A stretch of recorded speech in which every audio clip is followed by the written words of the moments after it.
다 함께 기도드리심으로 목요일 새벽 예배 하나님 앞에 몸 돌려드립니다. 자비하시고 인내로우시며 노하기를 더디하시는 사랑의 하나님, 오늘 날씨가 영하팔도라고 합니다. 점점 추워지는 날씨 가운데서도 새벽에 하나님께서 일깨워주심으로 말미암아 하나님의 전에 올라와 예배로 하루를 시작하는 모두를 주님께서 축복하여 주시고 강건케 하시며 이 하루도 하나님의 뜻이 저희 삶 가운데 온전히 이루어질 수 있도록 인도하여 주옵소서. 예배 시종을 주님께 맡겨드려오며 거룩하신 예수님의 이름으로 축복하며 기도드리옵나이다. 아멘. 찬송가 304장 크크신 하나님의 사랑 말로 다 형용 못하네 찬양드립니다.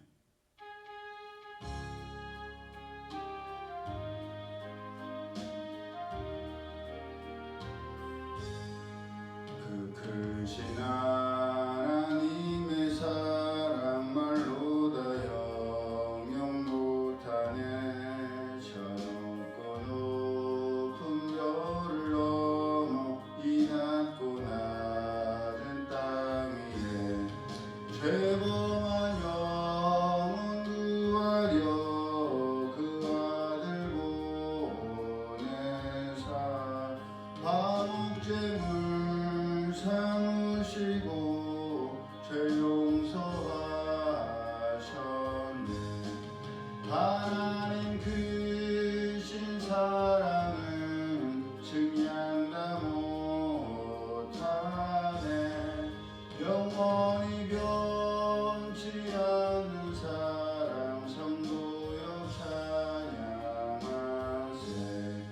괴로운 시절 지나가고 땅 위에 영화쇠할 때 주 믿지 않던 영혼들은 큰 소리 외쳐 울어도 주 믿는 성도들에게 큰 사랑 베풀사 우리의 죄 사했으니 그네 잊을까. 하나님 크신 사랑은 증량 다 못하네. 영원히 변치 않는 사랑 성도여 찬양하세. 하늘을 두루마리 삼고 바다를 먹물 삼아도 한없는 하나님의 사랑 다 기록할 수 없겠네. 하나님의 크신 사랑 그 어찌 닿았을까. 저 하늘 높이 쌓아도 채우지 못하리. 하나님 크신 사랑은 증량 다 못하네. 영원히 변치 않는 사랑 성도여 찬양하세. 하나님 말씀 구약 성경 창세기 4장 우리 함께 합니다. 시작. 아담이 그의 아내 하와와 동침하매 하와가 임신하여 가인을 낳고 이르되 내가 여호와로 말미암아 등남하였다 하니라. 그가 또 가인의 아우 아벨을 낳았는데 아벨은 양치는 자였고 가인은 농사하는 자였더라. 세월이 지난 후에 가인은 땅의 소산으로 제물을 삼아 여호와께 드렸고 아벨은 자기도 양의 첫 새끼와 그 기름으로 드렸더니 여호와께서 아벨과 그의 제물은 받으셨으나 가인과 그의 제물은 받지 아니하신지라. 가인이 몹시 분하여 안색이 변하니 여호와께서 가인에게 이르시되 내가 분하여함은 어찌 됨이며 안색이 변함은 어찌 됨이냐. 내가 선을 행하면 어찌 낯을 들지 못하겠느냐. 선을 행하지 아니하면 죄가 문에 엎드려 있느니라. 죄가 너를 원하나 너는 죄를 다스릴지니라. 가인이 그의 아우 아벨에게 말하고 그들이 들에 있을 때에 가인이 그의 아우 아벨을 쳐 죽이니라. 여호와께서 가인에게 이르시되 내 아우 아벨이 어디 있느냐? 그가 이르되 내가 알지 못하나이다. 내가 내 아우를 지키는 자니이까. 이르시되 내가 무엇을 하였느냐? 내 아우의 핏소리가 땅에서부터 내게 호소하느니라. 땅이 그 입을 벌려 내 손에서부터 내 아우의 피를 받았은즉 내가 땅에서 저주를 받으리니 내가 밭을 갈아도 땅이 다시는 그 효력을 내게 주지 아니할 것이요 너는 땅에서 피하며 유리하는 자가 되리라. 가인이 여호와께 아뢰되 내 죄벌이 지기가 너무 무거우니이다. 주께서 오늘 이 시면에서 나를 쫓아내시온즉 내가 주의 낯을 배웁지 못하리니 내가 땅에서 피하며 유리하는 자가 될지라. 물은 나를 만나는 자마다 나를 죽이겠나이다. 여호와께서 그에게 이르시되 그렇지 아니하다. 가인을 죽이는 자는 벌을 7배나 받으리라 하시고 가인에게 표를 주사 그를 만나는 모든 사람에게서 죽임을 면하게 하시니라. 가인이 여호와 앞을 떠나서 에덴 동쪽 노 땅에 거주하더니 아내와 동침함에 그가 임신하여 에녹을 낳은지라. 가인이 성을 샀고 그의 아들의 이름으로 성을 이름하여 에녹이라 하니라. 에녹이 이랏을 낳고 이랏은 무후야엘을 낳고 무야엘은 무두사엘을 낳고 무두사엘은 라멕을 낳았더라. 라멕이 두 아내를 맞이하였으니 하나의 이름은 아다요 하나의 이름은 실라였더라. 아다는 야발을 낳았으니 그는 장막에 거주하며 가축을 치는 자의 주상이 되었고 그의 아우의 이름은 유발이니 그는 수금과 퉁소를 잡는 모든 자의 조상이 되었으며 실라는 두발가인을 낳았으니 그는 구리와 쇠로 여러 가지 기구를 만드는 자요 두발가인의 누이는 나아마였더라. 라멕이 아내들에게 이르되 아다와 실라여 내 목소리를 들으라. 라멕의 아내들이여 내 말을 들으라. 나의 상처로 말미암아 내가 사람을 죽였고 나의 상함으로 말미암아 소년을 죽였도다. 가인을 위하여는 벌이 7배일진데 라멕을 위하여는 벌이 77배이리로다 하였더라. 아담이 다시 자기 아내와 동침함에 그가 아들을 낳아 그의 이름을 셋이라 하였으니 이는 하나님이 내게 가인이 죽인 아벨 대신에 다른 씨를 주셨다 함이며 셋도 아들을 낳고 그의 이름을 에노스라 하였으며 그때 사람들이 비로소 여호와의 이름을 불렀더라. 아멘. 하나님의 말씀에 불순종함으로 인해서 에덴 동산에서 쫓겨난 아담과 하와는 동침하여 아들을 낳고 그 이름을 가인이라고 하였습니다. 가인이라는 이름의 뜻은 여호와로 말미암아 등남하였다라는 뜻입니다. 하나님께서는 앞장인 창세기 3장 16절을 통해서 여자인 하와에게 내가 내게 임신하는 고통을 크게 더하리니 내가 수고하고 자식을 낳을 것이며 너는 남편을 원하고 남편은 너를 다스릴 것이니라 라고 말씀하셨고 아담에게는 내가 내 아내의 말을 듣고 내가 내게 먹지 말라는 나무의 열매를 먹었은즉 땅은 너로 말미암아 저주를 받고 너는 내 평생에 수고하여야 그 소산을 먹으리라. 땅이 내게 가시덤물과 엉겅퀴를 낼 것이라. 내가 먹을 것은 밭의 채소인즉 내가 흙으로 돌아갈 때까지 얼굴에 땀을 흘려야 먹을 것을 먹으리니 너는 흙이니 흙으로 돌아갈 것이니라 라고 말씀하셨습니다.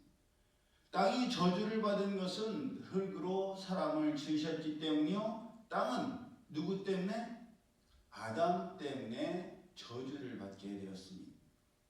즉 땅에서 가시덤불이 나고 엉겅퀴가 나게 된 것이 사람들의 죄 때문이었습니다. 그렇게 땅이 사람들로 인해서 저주를 받았고 여자인 하와는 불순종의 죄로 인해서 임신하는 고통이 크게 더해졌으며 수고함으로 자식을 낳아야 했습니다. 출산의 고통만 더해졌으면 얼마나 좋겠습니까? 근데 우리가 이미 알고 있다시피 출산을 위해서는 10대 때부터 50대까지 한 달에 한 번씩 허리가 끊어질 것 같고 몸을 긁어내리고 뜯는 듯한 고통을 일주일뿐만 아니라 그 전으로 겪게 됩니다. 그 고통과 불편함이 얼마나 큰지 우리 딸들을 통해서 들어서 알고 있지 않습니까? 그렇게 불순종의 결과는 두고두고 영향을 미치게 되었으며 지금도 미치고 있습니다. 그런데도 하와는 가인을 낳자 자기가 하나님으로 말미암아 득남하였다고 좋아하였습니다. 아마도 드라마에도 그런 게 나오지 않습니까? 부모님 결혼을 반대해요.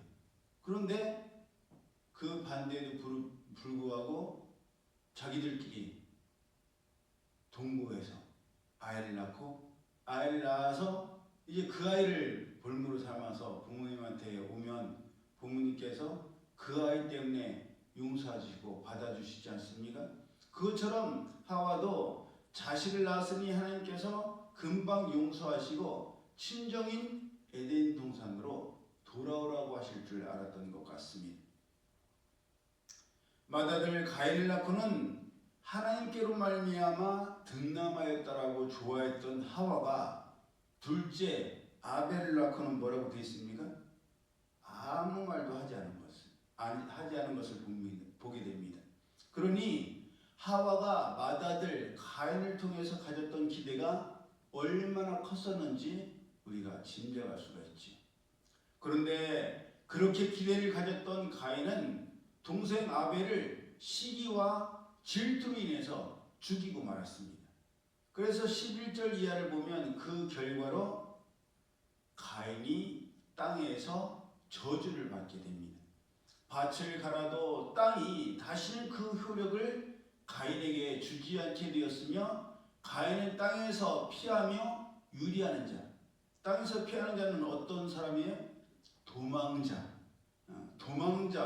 떠돌아다니는 그러한 신세가 되어야 했습니다. 땅에서 피하는 삶을 살아야 했고 도망자로 살아야 했으며 유리하는 자, 떠돌아다니는 자의 삶을 살게 된 것입니다. 우리는 그 모든 것을 단번에 설명해주는 하나님의 말씀을 알고 있습니다. 바로 시편 1편의 말씀입니다. 복 있는 사람들은 악인들의 꾀를 따르지 아니하며 죄인들의 길에 서지 아니하며 오만한 자들의 자리에 앉지 아니하고 오직 여호와의 율법을 즐거워하여 그의 율법을 주야로 묵상하는도다. 그는 시냇가에 심은 나무가 철을 따라 열매를 맺으며 그 잎사귀가 마르지 아니함 같으니 그가 하는 모든 일이 다 형통하리로다. 악인들은 그렇지 아니하며 오직 바람에 나는 겨와 같도다. 그러므로 악인들은 심판을 견디지 못하며 죄인들이 의인들의 모임에 들지 못하리로다. 무릇 의인들의 길은 여호와께서 인정하시나 악인의 길은 망하리로다. 예, 다른 사람이 복 있는 사람, 하나님으로부터 복을 받은 사람이 아닙니다. 악인들의 꾀를 따르지 않고 죄인들의 길에 서지 않으며 오만한 자들의 자리에 앉지 아니하는 사람, 즉 분별력을 갖추어서 거해야 할 자리, 거하지 말아야 할 자리를 분별하고 따르고 쫓아야 할 생각과 말들을 구별하는 사람이 바로 복 있는 사람, 하나님께로부터 복을 받은 사람입니다. 그렇게 분별력이 있으려면 오직 하나님의 말씀을 즐거워하며 묵상해야 하고 그럴 때 하나님께서 주신 지혜와 명철과 분별력으로 그 심겨진 곳에 견고하고도 깊은 믿음의 뿌리를 내리고 충분한 물과 영양분을 공급받음으로 철을 따라 열매를 맺으며 그 모든 일이 형통하게 되는 것입니다. 하지만 악인들은 가인과 같이 저주를 받아 떠돌아다니는 자, 유리하는 자, 한 곳에 뿌리를 내리지 못하는 자, 뿌리가 없으니 열매도 없고 흔들릴 수밖에 없고 견고할 수가 없는 것입니다. 26절 보면 가인과 아벨 이후에 셋을 낳고 그 셋이 아들 에노스를 낳은 뒤에야 그때에서야 사람들이 비로소 하나님의 이름을 불렀고 하나님께 예배드렸음을 알 수 있습니다. 하나님을 가까이 함이 복이요 하나님의 말씀을 주야로 묵상하고 그 말씀대로 살아가는 것이 바로 복입니다. 이것을 명심하여서 하나님의 말씀을 지켜 행함으로 견고한 믿음의 뿌리를 잘 내려서 때를 따라 시절을 쫓아 과실을 맺으며 모든 일에 형통한 복을 받아 누리며 그 복이 믿음의 계보를 따라서 이어져가는 우리 모두가 되고 우리 가정이 되며 우리 교회, 우리나라가 되기를 예수님의 이름으로 축복합니다. 아멘. 기도드립니다. 사랑의 하나님 감사합니다. 몹시도 추운 날입니다. 그러나 변함없는 거룩한 습관을 쫓아 새벽 명명에 일깨워서 하나님 전에 나와 하루의 시작을 하나님 앞에 간절한 기도와 찬양과 말씀으로 예배드림으로 시작하게 하시니 참 감사합니다. 이 귀한 거룩한 습관이 잊혀지지 아니하고 끊어지지 아니하고 주님 다시 오실 때까지 또 저희들이 주님 앞에 나아갈 때까지 지속적으로 뜨겁고 열심으로 이어질 수 있도록 성령님께서 역사하여 주옵소서. 추운 날씨 가운데에서도 영육의 강건함을 지켜주옵소서. 이제는 우리 주 예수 그리스도의 은혜와 하나님 아버지의 크신 사랑하심과 성령님의 교통하심이 하나님의 약속의 말씀을 굳게 부여잡고 믿음의 견고한 뿌리를 내려서 축복의 계보를 이어가기를 원하는 이들 모두에게 이제로부터 영원히 함께 하실지어다. 아멘.